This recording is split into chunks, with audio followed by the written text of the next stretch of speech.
大家好，我是冒险猪。这一系列冒险猪将利用 JR Pass 濑户内海地区周游券，在冈山、广岛、香川与爱媛县展开8天的独自冒险之旅。我们行程的开端就从冈山开始，今天将带着大家一起去日本3大名园之一的冈山后乐园，还有冈山城区参观。下午还会去风景超漂亮，还有跟桃太郎传说有关的吉备金神社参拜。最后还会回到冈山市中心 shopping， 逛宜欧 mall 跟买动漫产品哦。那就准备出发。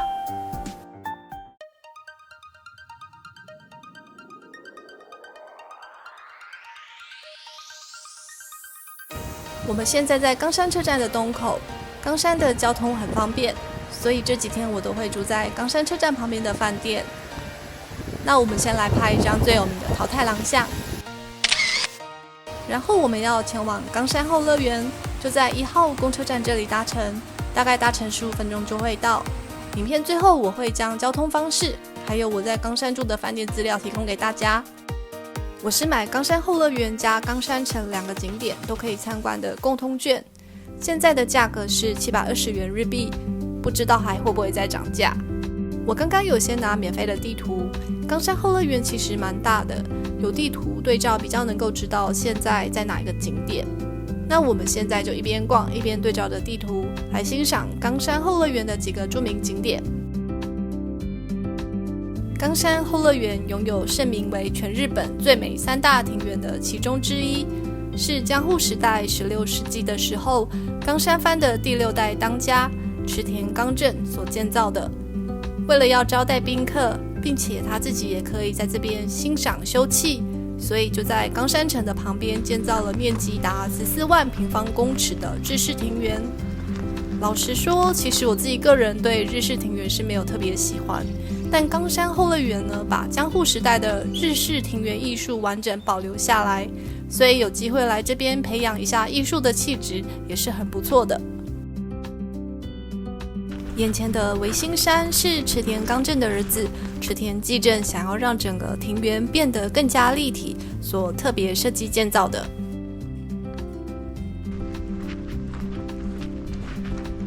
现在眼前看到的流殿是日本古代的大名，可以在流殿旁边听着流水声，一边欣赏庭园中的造景，一边迎风弄月的场所。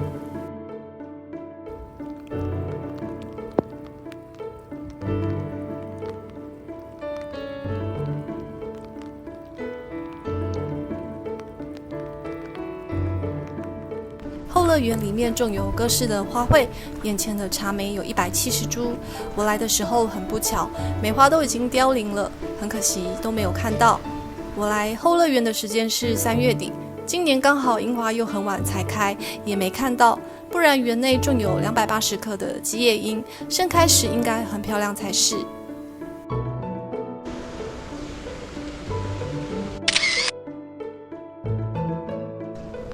虽然我对日本的庭园艺术不是很了解，但是我在四国高松的莅林公园参观时，有一位义工导览员非常详细的跟我介绍日本的庭园造景细节，像是我们看到的这些池中的小山，或是旁边种的树，都是特别设计过的，并且都有代表性的意义。从特定的角度看过去时，会呈现出如画般的景象。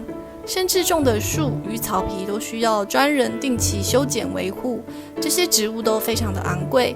日本的松树最贵可以达到1亿日元，所以在日本的古代一定要有相当的身份地位，才有能力持有日式庭园。庭园的规模与级别更能代表出身份的不同。但是身在现代的我们，只要花700块钱日币就可以进来欣赏，还是当现代人幸福一些。那我们也逛得差不多了，现在我们要直接从后乐园里面走越见桥，3分钟就可以到达冈山城。那我们走过越见桥了，冈山县立博物馆就在附近，常常都有不同的展览。如果跟后乐园的门票一起买共通券的话，价格会比较便宜。已经看到冈山城的天守阁了，大家都会在这边拍照。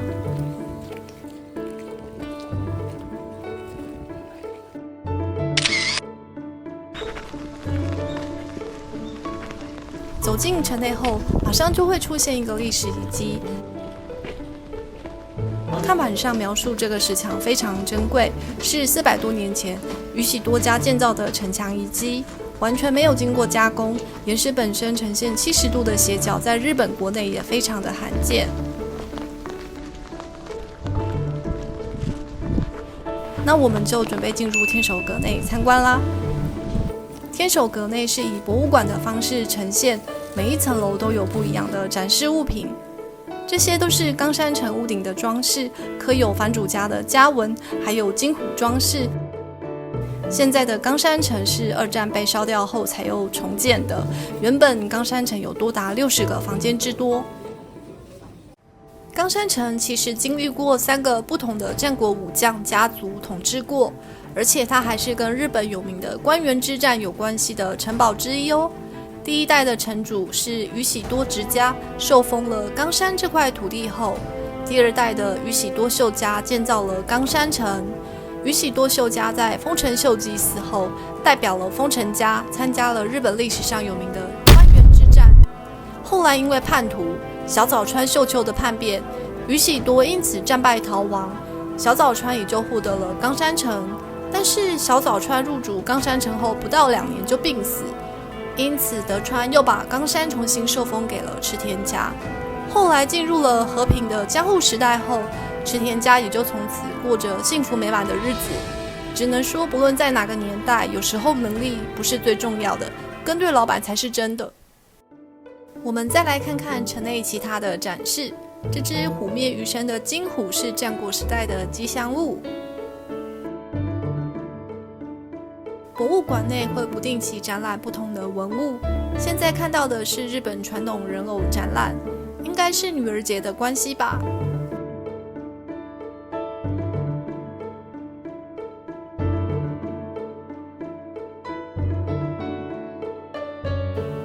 眼前这个古代大名搭乘的轿子可以试乘哦，但我觉得我应该坐不进去。为什么呢？因为古代的大名平均身高155公分而已，所以轿子都超迷你的。城堡内还有其他互动的设施，整个设计得很不错。那我们看得差不多了，准备离开去吃饭喽。我们等一下要从冈山车站坐 JR 去吉备津神社，所以现在就先坐公车回来冈山车站地下街觅食。我会选择住在冈山车站的原因，就是因为车站的周边逛街买东西都很方便，走路就可以到，不用再另外花交通费之外，冈山车站本身就有百货公司，还有很多餐厅。不知道大家是不是也跟我一样，很喜欢在百货地下街的餐厅逛，看哪一家模型看起来最好吃，在这边研究也没有人会来搭话，一点压力都没有。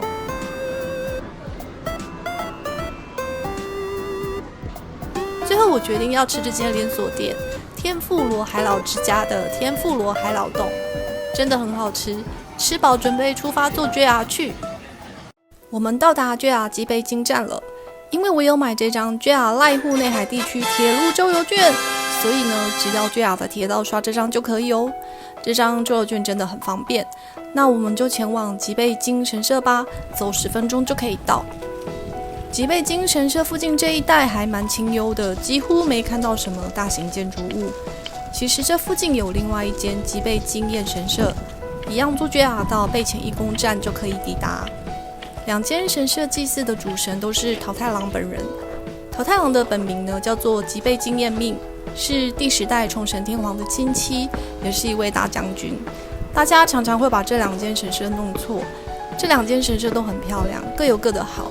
但因为我想看这里有名的回廊，所以今天我们走访的是吉备津神社哦。眼前的本殿更是日本的国宝，是日本国内唯一的吉备津建造式的神社，建筑规模之大，甚至是有名的出云大社的2倍以上。我们再往上面走一点点吧。这边的观光客大都是日本人，也有一些欧美人，香火也是很鼎盛，挂了超多香客的会马。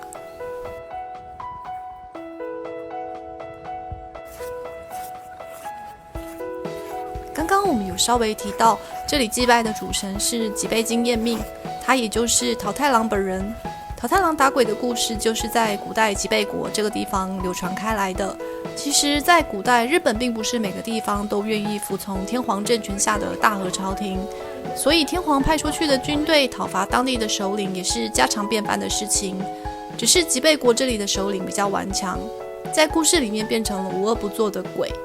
但事实上并不是这样，吉备国的首领据说是来自韩国的百济，在当地受人民的爱戴，只是政治就是如此残酷，战争输掉了就从韩国的欧巴变成了欧尼，没办法，这就是所谓的人生啊。再来我们要去逛逛吉备津神社这边有名的回廊。到日本不同的地方旅行时，如果当地有著名的神社或寺庙，我一定都会去参观一下，并不是因为想参拜这边的神明，而是因为我发现日本不同地方的神社建筑风格与风景都很不一样，又可能是因为宗教圣地的关系，即便经过不同年代的战争，神社都被保存得很不错，很有历史参观价值。那接下来我们要去看一个跟鬼有关的有趣东西。其实来这边我才知道，原来日本神社也有提供办事的服务。眼前的这个御府殿就是用被桃太郎打败的鬼的老婆在用的煮米锅子占卜，根据发出来的声音可以判断吉凶。但这个服务不是天天有的，接受祈福的话一次要3000日元。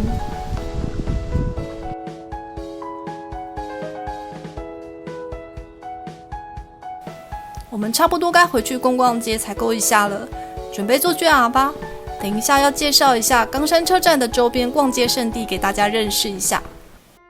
那我们现在回到冈山车站的东口，我们人稍微转个身，跟冈山车站东口站在同一个方向，面对马路望过去，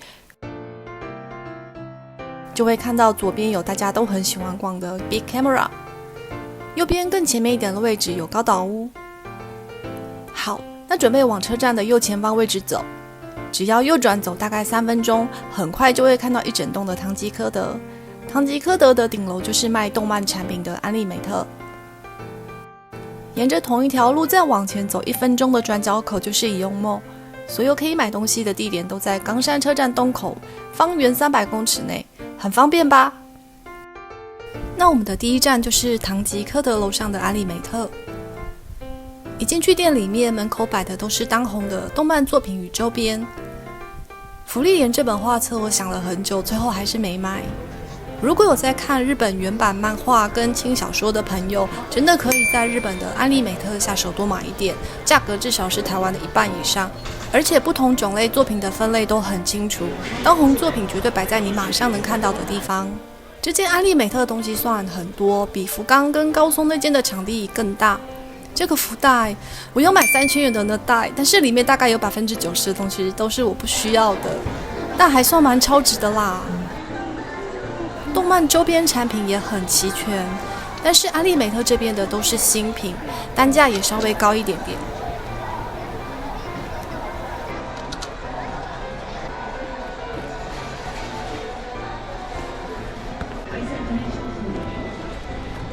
我对各种类型的作品其实接受度还算蛮高的，但是这个我真的不太行欸。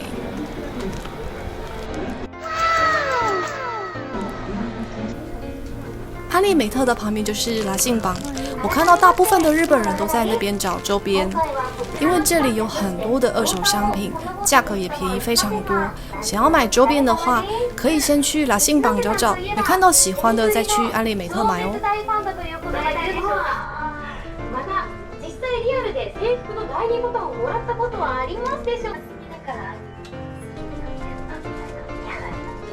大家有看过《境界出发者》吗？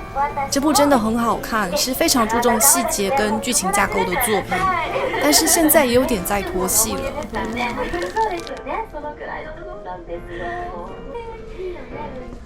那我们准备往宜用mall移动，走1分钟就到。其实我觉得全日本不管哪里的宜用mall里面长得几乎都很像。首先一定有日本国内的少女服饰品牌，价格都是属于3000到6000元日币之间。然后一定有美妆产品，这里的美妆品或许没有药妆的便宜，但是一定是有人气的。再来绝对少不了咖啡厅跟餐厅。然后油墨跟一般百货比较不一样的是，会有很多不同的杂货专卖店，我很喜欢在这边东看看西看看，但是最后其实什么都没买。冈山市是不是同时兼具了历史遗迹与现代便利的城市呢？那我准备要去随便吃点东西，然后回饭店休息，明天要前往仓敷，大家晚安。